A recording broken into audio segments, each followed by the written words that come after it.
IMF menginformasikan bahwa pada tahun 2023 akan terjadi resesi ekonomi global.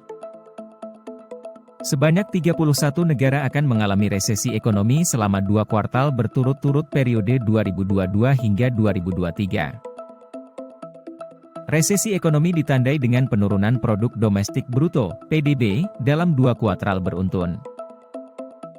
Guncangan ekonomi yang mendadak, seperti pandemi COVID-19 merupakan salah satu penyebab resesi. Guncangan ekonomi juga menyebabkan masalah ekonomi serius seperti tumpukan utang negara. Inflasi juga menjadi penyebab terjadinya resesi. Resesi terjadi karena tingginya inflasi akibat harga komoditas energi yang melesat. Dengan kenaikan harga komoditas yang berlebihan membuat daya beli masyarakat menurun sehingga memicu pengangguran hingga kemiskinan. Akibat inflasi yang melambung, Bank Sentral menaikkan suku bunganya. Suku bunga yang tinggi berfungsi untuk melindungi nilai mata uang, tapi ini akan membebani debitur dan menyebabkan kredit macet.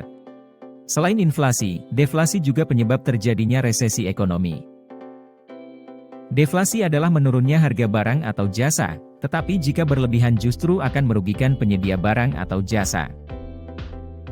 Gelembung aset juga menjadi salah satu penyebab resesi ekonomi. Fenomena gelembung aset biasanya terjadi di pasar saham dan properti. Investor mengambil keputusan gegabah yang akhirnya merusak pasar dengan spekulasi bahwa harganya akan terus naik di masa depan. Adanya revolusi industri dikhawatirkan membuat artificial intelligence (AI) dan robot akan menggantikan banyak pekerjaan manusia.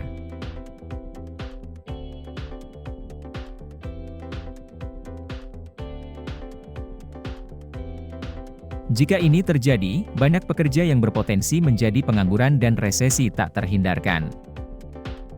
Resesi ekonomi berdampak bagi pemerintah, pendapatan negara dari pajak dan non-pajak menjadi lebih rendah.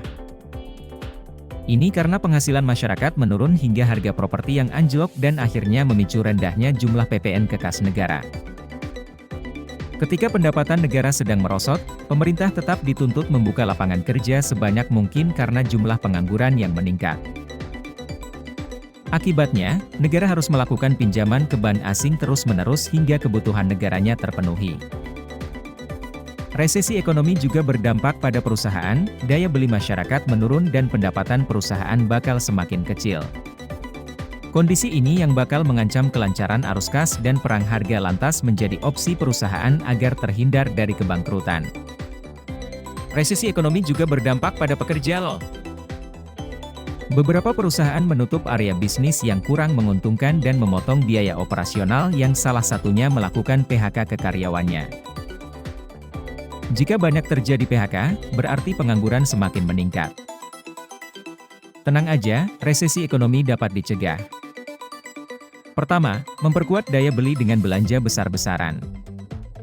Pemerintah berencana melakukan belanja besar-besaran untuk menghadapi ancaman resesi sehingga permintaan dalam negeri meningkat dan dunia usaha tergerak untuk berinvestasi. Kedua, nyatanya UMKM memiliki daya tahan lebih baik dibanding perusahaan besar ketika terjadi krisis karena lingkupnya kecil. Jadi, perlu adanya bantuan finansial agar kegiatan produksi UMKM tetap berjalan.